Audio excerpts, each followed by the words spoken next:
action video. We finna get into this. Cold case files. Woman charged with murder 27 fucking years later. It's crazy. You got charged 27 years later. You feel me? I'm finna roll up the wood and get into it. Hope y'all got y'all wood rolled. You feel me? Anna Mae Florence was waiting for her sister and brother-in-law to pick her up. They were going to go for a day of shopping. Lily and Alonzo went up to her apartment. Anna started screaming inside the apartment. Anna Mae yells out to Alonzo to kick the door in. As he's getting ready to kick it,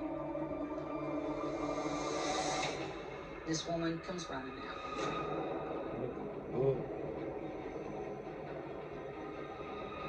She was covered in blood when she ran from that apartment. Alonzo had her. He had her tight.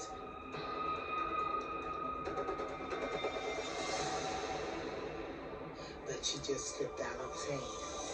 Alonzo. Like, they be having real little scenes, you feel me, for this shit.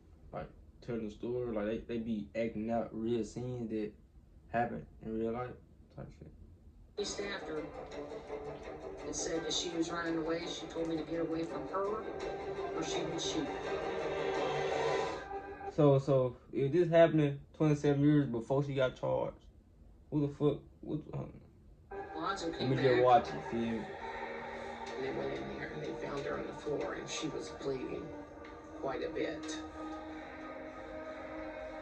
They found her with a cord around her neck. She was conscious. I guess her nephew. He asked her, who was that? She said she didn't know. And then she was gone. Oh, okay. The woman who ran out was the one who got charged with the murder. And Anne is the one who got murdered. You feel me? They do what's going on. She's been stabbed. She's been beaten. She's been murdered.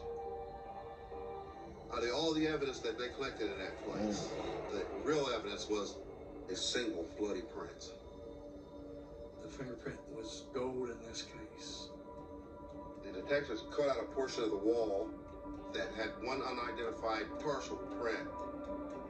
It made sense that this female inside the apartment just had bumped her hand along the wall enough to make the fingerprint. DNA wasn't around yet. Fingerprint. What goes on in the dark gonna come out to the light, fool. You gotta be careful.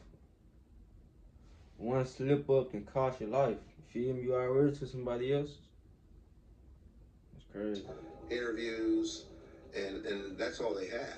He did have witnesses that saw a young female dressed up really nice, going door to door, asking for money. One witness had said back then it was for a funeral. The detectives interviewed several young girls that lived in a neighborhood that fit the description. They took fingerprints, hoping to get a match to the partial print that they had got from the crime scene. At that point, they all met with negative results. How the fuck asking for money for the funeral leading to you murdering somebody? This tip had some valuable information. He had been at a party, and he had heard a female talking about her involvement in the homicide.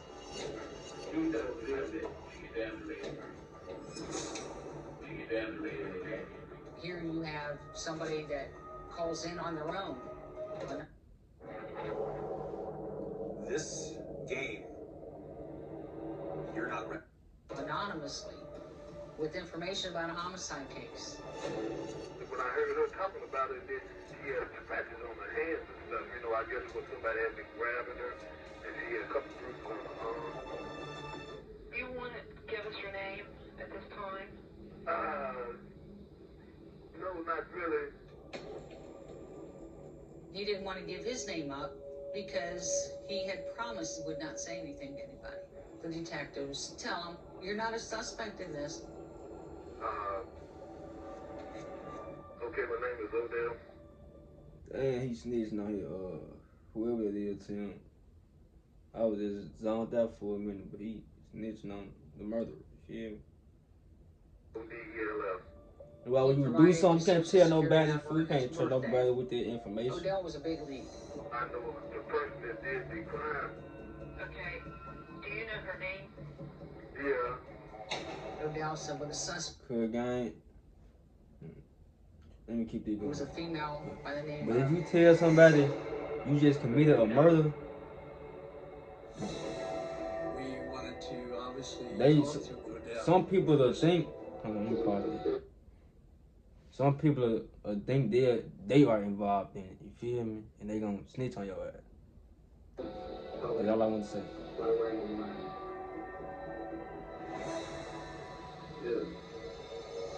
He was gonna try to help in trapping Anita.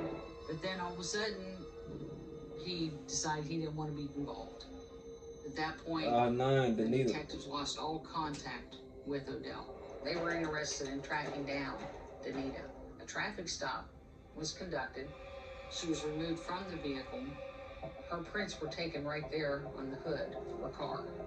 The detectives took the prints to the fingerprint unit, and they compared those fingerprints to that fingerprint on the wall. There was a smear of blood on the print that was on the wall. So the quality of the fingerprint taken wasn't that good. We found some tapes. There were 6 cassette tapes. There was a second interview with Odell. We turned back to the key informant from the original investigation. Odell. Y'all heard they said the key informant. He's an informant. You feel me? Man, snitching on his cousin. I wouldn't have called the police, none of that shit. I was just like, yo, you know you wrong, right? You feel me? He could have just kept it distant from him, but don't call the police. And it wasn't that good. But then We found some tapes. There were 6 cassette tapes. There was a second interview. she had to get off, you feel me? Because he said the blood wasn't that good. So I'm guessing her ass off for now. We turned back to the key informant from the original investigation. Odell. Maybe on these tapes, he said something else. Are there any new details that you can recall from that conversation? Yeah, a little bit. The lady had a social security check. She didn't take the check. No, she didn't take the check on the purse. We knew the welfare check. It was still in the purse. Hold on, what? Someone would know that Security check. She didn't take. maybe on these tapes, he said something else. Are there any new details that you can recall from that conversation? Yeah, a little bit. The lady had a social security check. She didn't take the check. No, she didn't take the check on the purse. We knew the welfare check. It was still in the purse. I'm about to get fingerprints on Someone it. would know that the victim had a welfare check in her purse. Now, there's no way that information had been leaked out to the public. The only reason that Odell would have known about that check being in the victim's purse is if he had been told by Danita. If we could find a better fingerprint, I could put her inside that park. At that time, just one print was noticed at the scene, but it was a partial fingerprint.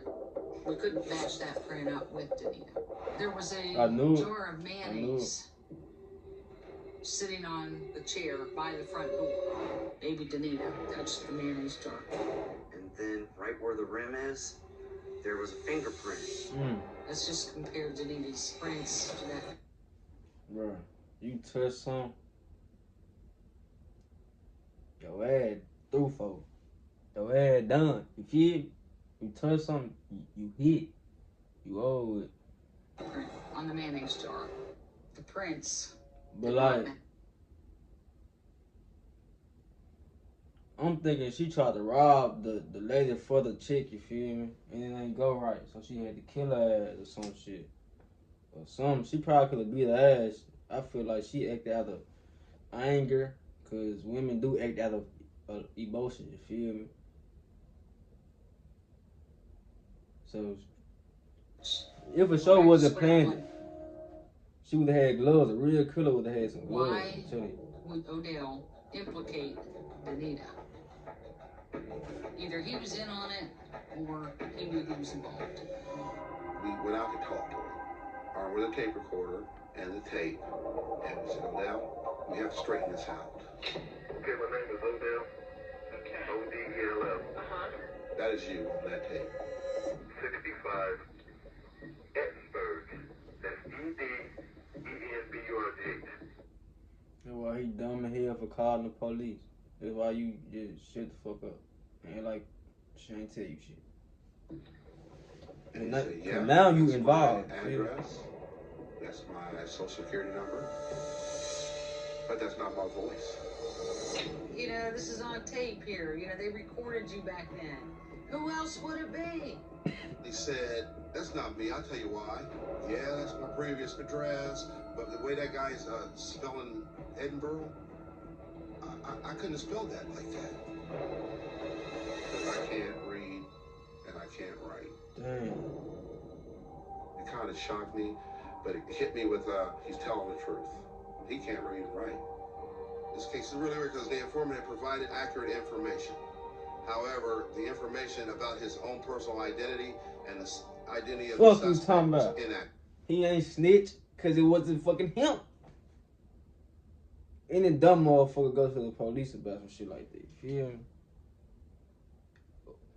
Any scared person or some shit. Person that don't know what the fuck they doing. You shouldn't even told them.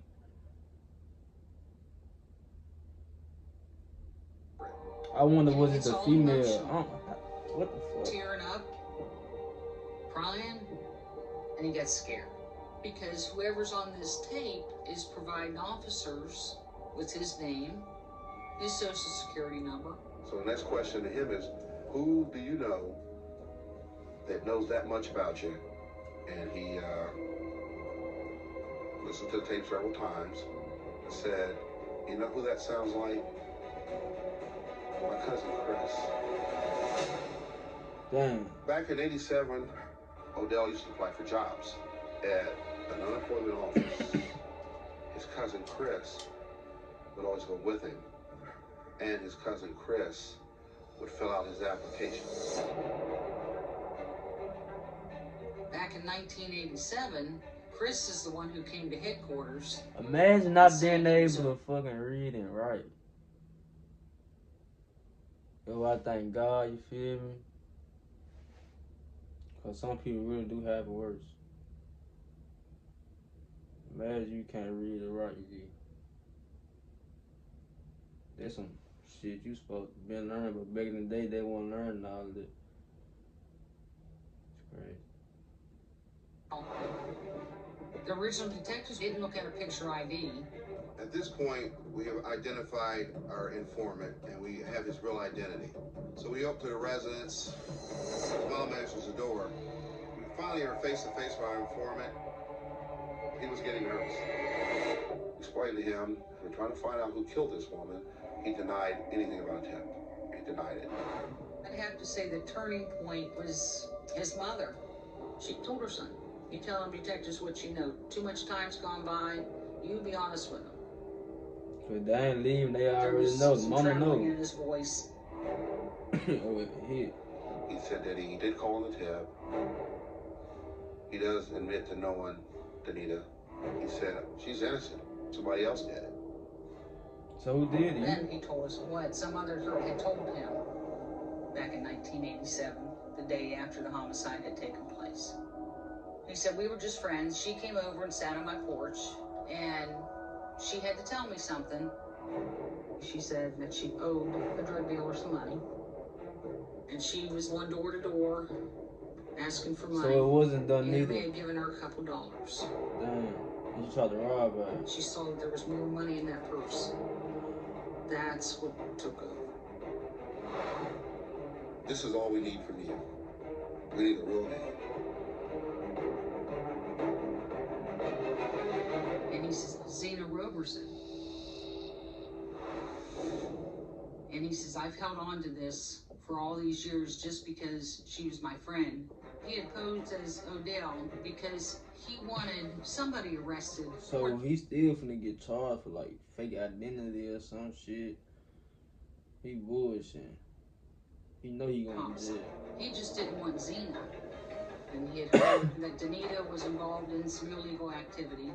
thought that, okay, she'll go to jail for this and I'll feel a lot better. You know, knowing I kept my secret with Zena.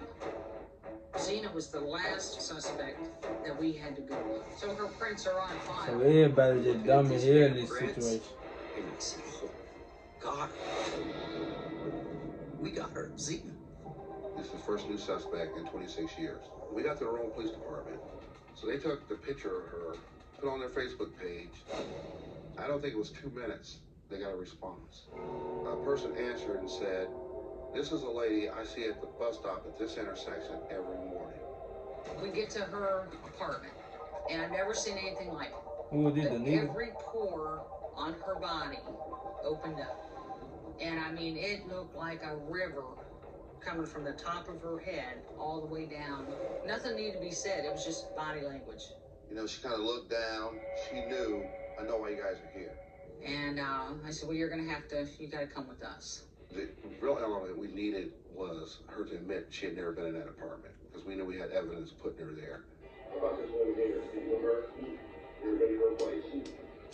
You usually never know for me. You know who she is?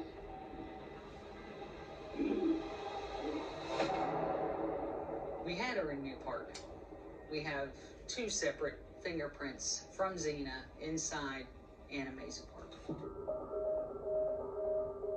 She just wasn't somebody you just threw away. She was somebody to care about. That was Zena. Her, and I still love her. And she meant a lot to the family. Damn. What they say? Zena Robinson was given a sentence of 15 years to life for the murder. That's what you get for trying to rob somebody. And then she done lived the half her life anyway, for most of it. But yeah, though, y'all like this video, subscribe and shit.